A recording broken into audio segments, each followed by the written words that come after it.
Hello friends, ಇವತ್ತಿನ ಸಂಚಿಕೆಯಲ್ಲಿ ಏನಾಯಿತು ಅಂತ ನೋಡ್ಕೊಂಡು ಬರೋಣ ಬನ್ನಿ. ದಾಮಿನಿ ಚೇರಿಂದ ಎದ್ದು ನೀರು ಕುಡಿಯೋಕ್ಕೆ ಗ್ಲಾಸಿಗೆ ನೀರು ಹಾಕೋಕೆ ಹೋದರೆ ನೀರಿರಲ್ಲ. ಈಚೆ ದಾಮಿನಿ ಎಲ್ಲ ಕಿಟಕಿ ಹಾಕಿದ್ದಾಳೆ ಅಂದ್ಲು. ನೋಡಿದರೆ ಆ ಕಿಟಕಿನೇ ಹಾಗೆ ಬಿಟ್ಟಿದ್ದಾಳೆ ಅಂತ ಕಿಟಕಿ ಹಾಕೋಕ್ಕೆ ಹೋಗ್ತಾಳೆ. ಈಚೆ ಕಲ್ಯಾಣಿ ನೀರು ಖಾಲಿಯಾಗಿ ಹೋಗಿದೆ ಅಂತ ದಾಮಿನಿನ ಕರೀತಾ ರೂಮಿಂದ ಹೊರಗಡೆ ಬರ್ತಾರೆ. ಈಚೆ ದಾಮಿನಿ ಕಿಟಕಿ ಎಲ್ಲ ಕ್ಲೋಸ್ ಮಾಡ್ತಿರ್ತಾಳೆ. ಕಲ್ಯಾಣಿ ಬಂದು ಡೈನಿಂಗ್ ಟೇಬಲ್ ಮೇಲಿರೋ ನೀರನ್ನು ಕುಡಿದು ಬಾಯಿಗೆ ಹಾಕ್ತಾರೆ. ಆಗ ವಾಮಿಟ್ ಬಂದಾಗಾಗಿ ಅಲ್ಲೇ ಹೋಗಿ ವಾಮಿಟ್ ಮಾಡ್ತಿರ್ತಾರೆ. ಅದನ್ನು ದಾಮಿನಿ ನೋಡಿ ನಗ್ತಾಳೆ. ಇನ್ನೂ ಯಾರೂ ಬಂದೇ ಇಲ್ಲ ಅಂತ ಫೋನ್ ಮಾಡಿ ಎಲ್ಲಿದ್ದೀರೋ ಅಂತಾಳೆ ದಾಮಿನಿ. ಕಲ್ಯಾಣಿ, ನಿನ್ನ ಮುದ್ದು ಸೊಸೆ ಪ್ರೇಮ ಮಾಡಿಕೊಟ್ಟಿದ್ದ ಪಾಯಸದ ಜೊತೆ ಈ ದಾಮಿನಿ ಮಿಕ್ಸ್ ಮಾಡಿರೋ ವಿಷ ನಿನ್ನ ರಕ್ತದಲ್ಲಿ ಈಗ ಕುದೀತಾ ಇರಬೇಕು. ಇವತ್ತಿಗೆ ನಿನ್ನ ಚಾಪ್ಟ್ರು ಪರ್ಮನೆಂಟಾಗಿ ಕ್ಲೋಸ್. ನಿನ್ನ ಉಳಿಸೋದಕ್ಕೆ ಆ ದೇವರಿಂದನೂ ಸಾಧ್ಯ ಇಲ್ಲ ಅಂತಾಳೆ. ಆಗ ರೌಡಿಗಳು ಬರ್ತಾರೆ. ಎಷ್ಟೊತ್ತಿಗೂ ಬರೋದು ನೋಡಿ, ಮನೆಯಿಂದ ಹೊರಗಡೆ ಯಾರೂ ಬರಬಾರ್ದು, ಹೊರಗಡೆಯಿಂದ ಮನೆಯೊಳಗೆ ಯಾರೂ ಹೋಗಬಾರ್ದು, ಜೋಪಾನವಾಗಿ ನೋಡ್ಕೊಳ್ಳಿ, ಏನೇ ಸಮಸ್ಯೆ ಇದ್ದರೂ ನನಗೆ ಕಾಲ್ ಮಾಡಿ ಅಂತಾಳೆ ದಾಮಿನಿ. ನನಗೇನೋ ಆಗಿದೆ, ನನ್ನ ಫೋನ್ ಎಲ್ಲಿ ಅಂತ ಕಲ್ಯಾಣಿ ಫೋನ್ ಹುಡುಕ್ತಾ ಇರ್ತಾರೆ. ಕಲ್ಯಾಣಿ, ಫೋನ್ ಹುಡುಕ್ತಿದ್ಯಾ?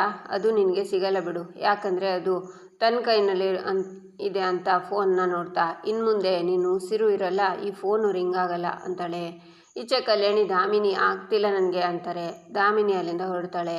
ಈಚೆ ಕಾವ್ಯ, ಇಲ್ಲ ಅಂಕಲ್, ನಾನಿದನ್ನು ನಂಬೋದಿಲ್ಲ. ನೀವು ನನ್ನ ಸಮಾಧಾನ ಮಾಡೋದಕ್ಕೆ ಆ ಮಹಾದೇವ ಒಳ್ಳೆಯವನು ಅಂತ ಹೇಳೋದಕ್ಕೆ ಸುಳ್ಳು ಹೇಳ್ತಿದ್ದೀರಾ ಅಂತಾಳೆ. ಅಂದರೆ ನಿನಗೆ ನನ್ನ ಮಾತು ಮೇಲೆ ನಂಬಿಕೆ ಇಲ್ಲ ಅಲ್ಲ, ನಾನೇ ಯಾಕಮ್ಮ ಸುಳ್ಳು ಹೇಳಿ? ಮಹಾದೇವ ನಿನ್ನನ್ನು ಓದಿಸೋಕ್ಕೋಸ್ಕರ ಅಷ್ಟೊಂದು ಒದ್ದಾಡಿದ್ದಾನೆ ಅಂತ ಫ್ಲ್ಯಾಶ್ ಬ್ಯಾಕ್ಗೆ ಹೋಗ್ತಾರೆ. ಅವತ್ತು ಮಹಾದೇವ, ಸಾಹೇಬ್ರೆ, ನನ್ನ ಹೆಂಡ್ರಿಗೆ ಒಂದೇ ಒಂದು ಸೀಟ್ ಬೇಕು, ಅವಳು ಚೆನ್ನಾಗಿ ಓದ್ಕೊಂಡವಳೆ, ಅವಳಿಗೆ ಸೈಂಟಿಸ್ಟ್ ಆಗಬೇಕು ಅಂತ ಕನಸಿತ್ತು. ಅವಳು ಬರೀ ಅಡುಗೆ ಮನೆಗೆ ಸೀಮಿತವಾದ ಹೆಣ್ಣಲ್ಲ, ಅವಳಿಗೆ ಈ ಸಮಾಜಕ್ಕೆ ಏನಾದರೂ ಮಾಡಬೇಕು ಅನ್ನೋ ಛಲ ಇದೆ. ನೀವು ನನ್ನ ಮಾತಿಗೆ ಬೆಲೆ ಕೊಟ್ಟು ನನ್ನ ಕಾವ್ಯಂಗೆ ಒಂದು ಸೀಟ್ ಕೊಡುವವರೆಗೂ ನಾನು ಇಲ್ಲಿಂದ ಒಂದೇ ಒಂದು ಇಂಚು ಜಾಗ ಖಾಲಿ ಮಾಡೋಕ್ಕಿಲ್ಲ ಅಂತ ಅಲ್ಲೇ ರೋಡಲ್ಲಿ ಕೂತ್ಕೋತಾನೆ ಮಹಾದೇವ. ನೀನೇನಾದರೂ ದೊಡ್ಡದಾಗಿ ಸಾಧಿಸ್ತೀಯಾ ಅಂತ ಮಹಾದೇವ ತುಂಬ ನಂಬಿಕೆ ಇಟ್ಟಿದ್ದ. ರಾತ್ರಿಯೆಲ್ಲ ಕಾಲೇಜ್ ಕ್ಯಾಂಪಸ್ ಆಚೆ ಗೇಟ್ ಹತ್ರ ಮಲಗಿದ್ದಾನೆ. ಎಷ್ಟೋ ಸಲ ಸೆಕ್ಯೂರಿಟಿ ಆಚೆ ತಳ್ಳಿದ್ರು ಅವನು ಹಿಡಿದ ಹಠನ ಬಿಡಲೇ ಇಲ್ಲ. ದಿನಗಟ್ಟಲೆ ಡಿ ಸಿಗಾಗಿ ಕಾದು ಅವ್ರ ಮುಂದೆ ಹತ್ತು ಕರೆದು ಕೊನೆಗೆ ಅವ್ರ ಕಾಲು ಹಿಡಿದು ನಿನಗೆ ಸೀಟ್ ಸಿಗೋ ಹಾಗೆ ಮಾಡ್ದ ಮಹಾದೇವ ಅಂತ ಹೇಳ್ತಾರೆ ಶ್ರೀನಿವಾಸ್. ಆಗ ಕಾವ್ಯ ಮಹಾದೇವಂಗೆ ಬೈದಿದ್ದನ್ನು ನೆನಪು ಮಾಡಿಕೊಂಡು ಆಳ್ತಾಳೆ. ಕಾವ್ಯ, ನೀನಿವತ್ತು ನಿನ್ನ ಗುರಿ ತಲುಪಿದ್ಯಾ ಅಂದರೆ ನೀನು ಪ್ರತಿ ಯಶಸ್ಸಿನ ಹಿಂದೆನೋ ಮಹಾದೇವನ ನೆರಳು ಇದೆಯಮ್ಮ ಅಂತ ಅವನಿಗೆ ಬಾಯಿಗೆ ಬಂದಾಗೆ ಬೈದ್ಬಿಟ್ಟಿಯಲ್ಲ, ಪಾಪ ಅವನ ಮನಸ್ಸು ಹೇಗೆ ಒದ್ದಾಡಿರಬೇಕು ಹೇಳು ಅಂತಾರೆ ಶ್ರೀನಿವಾಸ್. ಆಗ ಜೋರಾಗಿ ಅಳ್ತಾಳೆ ಕಾವ್ಯ. ಈಚೆ ಕಲ್ಯಾಣಿ ಮೇನ್ ಡೋರ್ ಹತ್ರ ಬಂದು ಡೋರ್ನ ಬಡಿತಾರೆ. ಆಗ ಜೋರಾಗಿ ಕೆಂಬರತ್ತೆ. ಇದೇನಿದು ರಕ್ತ ಅಂತ ಕೈನ ನೋಡ್ತಾ ದಾಮಿನಿ, ಪಂಚಮಿ, ಯಾರಿದ್ದೀರಾ? ಇಲ್ಲಿ ಉಸಿರು ಕಟ್ತಿದೆ, ಪ್ರಾಣ ಹೋದಾಗ ಆಗ್ತಿದೆ, ಯಾರಿದ್ದೀರಾ ಅಂತ ಕಿಟಕಿ ಹತ್ರ ಬಂದು ದಾಮಿನಿ, ಶ್ರೀಧರ್ ಬಾಗಿಲು ತೆಗೀರಿ ಅಂತ ಕೂಗ್ತಾರೆ. ಈಚೆ ರೌಡಿಗಳು, ನೋಡು, ಒಳಗಿರೋ ಜೀವ ಮಾತ್ರ ಹೊರಗೆ ಹೋಗೋಕ್ಕೆ ಪರ್ಮಿಷನ್ ಇರೋದು, ಒಳಗಡೆ ಇರೋರು ಹೊರಗಕ್ಕೆ ಹೋಗೋಂಗಿಲ್ಲ, ಹೊರಗಡೆ ಇರೋರು ಒಳ ಹೋಗೋಂಗಿಲ್ಲ ಅಂತಾನೆ. ಈಚೆ ಕಲ್ಯಾಣಿ ಜೋರಾಗಿ ಕೆಮ್ಮಿಸ್ತಾ ನೀರನ್ನು ಕುಡಿತಾರೆ. ಪಂಚಮಿ, ಶ್ರೀಧರ್ ಅಂತ ಕೂಗ್ತಾ ತಲೆ ಸುತ್ತಿ ಅಲ್ಲೇ ನೆಲದ ಮೇಲೆ ಬೀಳ್ತಾರೆ. ಪ್ರಜ್ಞೆ ತಪ್ಪುತ್ತೆ, ಕಣ್ಣು ಮುಚ್ತಾರೆ.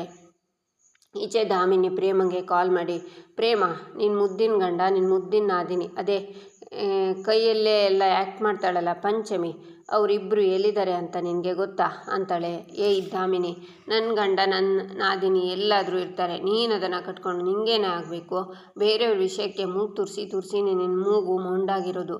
ಅವ್ರ ಬಗ್ಗೆ ಯೋಚನೆ ಮಾಡೋಕ್ಕೂ ಮುಂಚೆ ನಿನ್ನ ಕತೆ ಏನು, ನಿನ್ನ ಗತಿ ಏನು ಅಂತ ಯೋಚನೆ ಮಾಡು, ಇಡು ಫೋನು ಅಂತಾಳೆ ಪ್ರೇಮ, ತುಂಬ ಹಾರಾಡ್ತಿದ್ಯಾ ಕಣೆ, ಫೋನ್ ಇಡೋಕ್ಕೂ ಮುಂಚೆ ನಿನಗೆ ಒಂದು ವಿಷಯ ಕ್ಲಿಯರ್ ಮಾಡ್ತೀನಿ. ನಾನು ಹೇಳಿದ್ನಲ್ಲ, ಈ ಇಬ್ಬರಲ್ಲಿ ಒಬ್ಬರಿಗೆ ಕೊನೆ ದಿನ ಇವತ್ತು ಅಂತಾಳೆ ದಾಮಿನಿ ಅಂತ ಕೂಗ್ತಾಳೆ ಪ್ರೇಮ.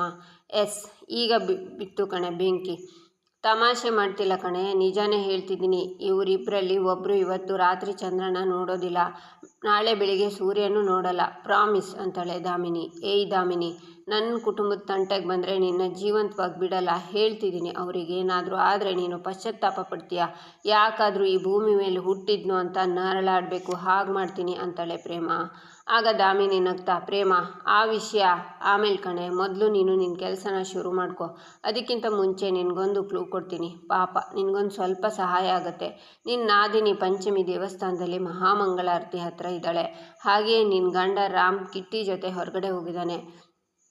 ಪ್ರೇಮ, ನಾನು ನಿನಗೆ ಚಾಲೆಂಜ್ ಮಾಡಿದ್ನಲ್ಲ, ಹಾಗೆ ಇವತ್ತು ನಿನ್ನ ಕುಟುಂಬದ ಒಬ್ಬ ಸದಸ್ಯರ ಚಾಪ್ಟರ್ ಪರ್ಮನೆಂಟಾಗಿ ಕ್ಲೋಸ್ ಆಗುತ್ತೆ. ತಾಕತ್ತಿದ್ರೆ ಕಾಪಾಡ್ಕೊಳ್ಳೆ. ಪ್ರೇಮ, ಪಾಪ ಇವಾಗ ನೀನೇನು ಮಾಡ್ತೀಯ ಹೇಳು?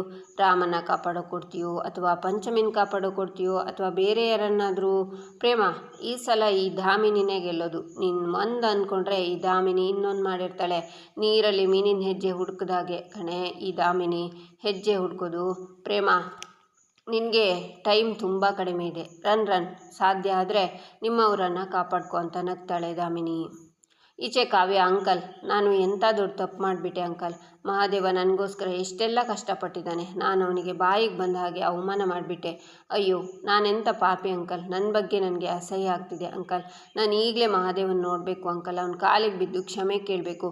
ನಾನು ಮಹಾದೇವನ ನೋಡಬೇಕು ಅಂತ ಹೇಳ್ತಾಳೆ ಕಾವ್ಯ. ನೋಡಮ್ಮ ಕಾವ್ಯ, ಓದು ಬೆಳಕನ್ನು ಕೊಡುತ್ತೆ. ಆದರೆ ಆ ಬೆಳಕು ಕಣ್ಣು ತೆರೀಲಿಲ್ಲ ಅಂದರೆ ಆ ಬೆಳಕಲ್ಲಿ ಕತ್ತಲಿರುತ್ತೆ. ನೀನು ತಪ್ಪನ್ನು ತಿದ್ಕೊಳ್ಳೋಕ್ಕೆ ಹೆಚ್ಚಿನ ಸಮಯ ತಗೊಂಡಿಲ್ಲ. ಮಹಾದೇವ ರೂಮಲ್ಲಿರಬೇಕು. ಹೋಗಿ ನಿನ್ನ ಗಂಡನ ಹತ್ರ ಮಾತಾಡು ಅಂತಾರೆ ಶ್ರೀನಿವಾಸ್. ಸರಿ ಅಂತ ಕಾವ್ಯ ಹೋಗ್ತಾಳೆ. ಈಚೆ ಪ್ರೇಮ ರಾಮ್ಗೆ ಕಾಲ್ ಮಾಡ್ತಾಳೆ. ಕಿಟ್ಟಿ ಫೋನ್ನ ಮ್ಯೂಟ್ ಮಾಡ್ತಾನೆ. ಅಯ್ಯೋ ರಾಮ್ ಯಾಕೆ ಫೋನ್ ತೆಗಿತಿಲ್ಲ? ಈ ದಾಮಿನಿ ನನ್ನ ರಾಮ್ಗೆ ಏನಾದರೂ ತೊಂದರೆ ಮಾಡಿದಾಳ? ಇಲ್ಲ ಅಂತ ಮತ್ತೆ ಫೋನ್ ಮಾಡಿದರೆ ಸ್ವಿಚ್ ಆಫ್ ಅಂತ ಬರುತ್ತೆ. ಇಷ್ಟೊತ್ತು ರಿಂಗ್ ಆಗ್ತಿದ್ದಿದ್ದು ಫೋನ್ ಸ್ವಿಚ್ ಆಫ್ ಅಂತ ಬರ್ತಿದೆಯಲ್ಲ. ಅಯ್ಯೋ ನಾನೀಗ ಎಲ್ಲಿ ಅಂತ ಹೋಗಲಿ, ಏನು ಮಾಡಲಿ ಅಂತ ಮನೆಯಿಂದ ಬರ್ತಾಳೆ. ಈಚೆ ಕಾವ್ಯ ಮಹಾದೇವನ ರೂಮಿಗೆ ಬಂದು ಮಹಾದೇವ ಅಂತ ಕೂಗ್ತಾಳೆ. ಆಗ ಶ್ರೀನಿವಾಸನು ಬರ್ತಾರೆ. ಅಂಕಲ್, ಮಹಾದೇವ ಎಲ್ಲೂ ಕಾಣಿಸ್ತಿಲ್ಲ ಅಂತಾಳೆ ಕಾವ್ಯ. ಎಲ್ಲೂ ಕಾಣಿಸ್ತಿಲ್ವಾ? ಎಲ್ಲಿ ಹೋಗಿರ್ಬೋದು ಅಂತಾರೆ ಶ್ರೀನಿವಾಸ್. 1 ನಿಮಿಷ ಕಾಲ್ ಮಾಡ್ತೀನಿ ಅಂತ ಮಾಡಿದರೆ ಫೋನ್ ಸ್ವಿಚ್ ಆಫ್ ಅಂತ ಬರುತ್ತೆ. ಅಂಕಲ್, ಫೋನ್ ಸ್ವಿಚ್ ಆಫ್ ಬರ್ತಿದೆ, ನನಗೆ ಮುಖ ತೋರಿಸ್ಬೇಡ ಅಂದಿದ್ದಕ್ಕೆ ಎಲ್ಲಾದರೂ ಹೊರಟೋದ್ನ ಅಂಕಲ್ ಅಂತಾಳೆ ಕಾವ್ಯ. ಇಷ್ಟೊತ್ತಲ್ಲಿ ಎಲ್ಲಿಗೆ ಹೋಗ್ತಾನಮ್ಮ ಅವನು? ಮೊದಲೇ ಮನಸ್ಸಿಗೆ ಬೇರೆ ಸರಿ ಇರಲಿಲ್ಲ, ಏನಾದರೂ ಹೆಚ್ಚು ಕಮ್ಮಿ ಮಾಡ್ಕೊಂಡ್ಬಿಟ್ರೆ ಅಂತಾರೆ ಶ್ರೀನಿವಾಸ್. ಆಗ ಶಾಕ್ನಿಂದ ಕಾವ್ಯ ಮಹಾದೇವ ಅಂತ ಕೂಗ್ತಾ ರೂಮಿಂದ ಓಡ್ತಾಳೆ. ಕಾವ್ಯ, ನಾನು ಬಂದೆ ಇರಮ್ಮ ಅಂತ ಶ್ರೀನಿವಾಸ್ ಕೂಡ ಹೋಗ್ತಾರೆ. ಈಚೆ ಪ್ರೇಮ ರೋಡಲ್ಲೇ ನಡ್ಕೊಂಡು ಬರ್ತಾಳೆ. ಕಿಟ್ಟಿ ರಾಮನ ಯಾಕೆ ಕರ್ಕೊಂಡು ಹೋಗಿರ್ಬೋದು? ಕಿಟ್ಟಿಗೆ ದ್ವೇಷ ಆಗಲಿ ಕೋಪ ಆಗಲಿ ರಾಮ್ ಮೇಲಿಲ್ಲ, ನನ್ನ ಮೇಲೆ ಇರೋದು. ಮಹೇಶ್ವರಿ ಅತ್ತೆ ರಾಮ್ಗೆ ಏನಾಗೋಕ್ಕೂ ಬಿಡೋದಿಲ್ಲ. ಆದರೆ ರಾಮ್ನ ಯಾಕೆ ಕರ್ಕೊಂಡು ಹೋಗಿರ್ಬೋದು?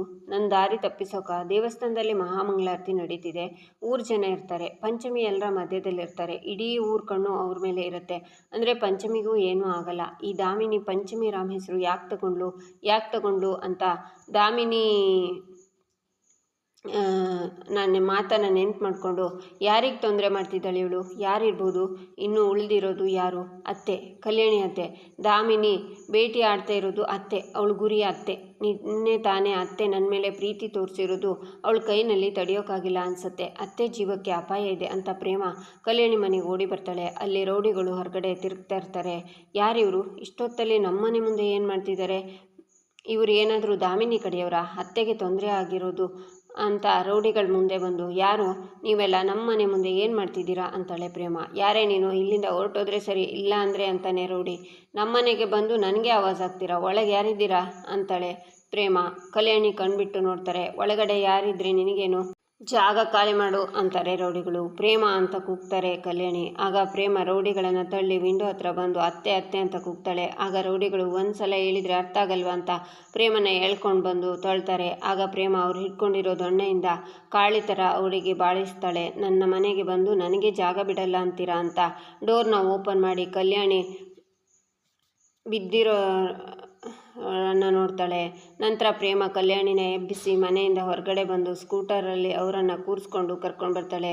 ಆಗ ಪೆಟ್ರೋಲ್ ಖಾಲಿ ಆಗುತ್ತೆ. ಅಯ್ಯೋ ದೇವ್ರೆ, ಈಗಲೇ ಪೆಟ್ರೋಲ್ ಖಾಲಿ ಆಗಬೇಕಾ? ಏನು ಮಾಡಲಿ ಅಂತ ಅವರನ್ನು ಮಲಗಿಸಿ, ದೇವ್ರೆ ನನ್ನ ಅತ್ತೆನ ಕಾಪಾಡಿ ಕಷ್ಟ ಹೊರೋ ಶಕ್ತಿ ನನಗೆ ಕೊಡು ಅಂತ ಬೇಡ್ಕೋತಾಳೆ. ಇಲ್ಲಿಗೆ ಈ ಸಂಚಿಕೆ ಮುಕ್ತಾಯವಾಗುತ್ತೆ. ಮುಂದಿನ ಸಂಚಿಕೆಗಾಗಿ ನಮ್ಮ ಚಾನಲನ್ನು ನೋಡಿ, ಸಬ್ಸ್ಕ್ರೈಬ್ ಮಾಡಿ, ಲೈಕ್ ಮಾಡಿ, ಸಪೋರ್ಟ್ ಮಾಡೋದನ್ನು ಮರಿಬೇಡಿ.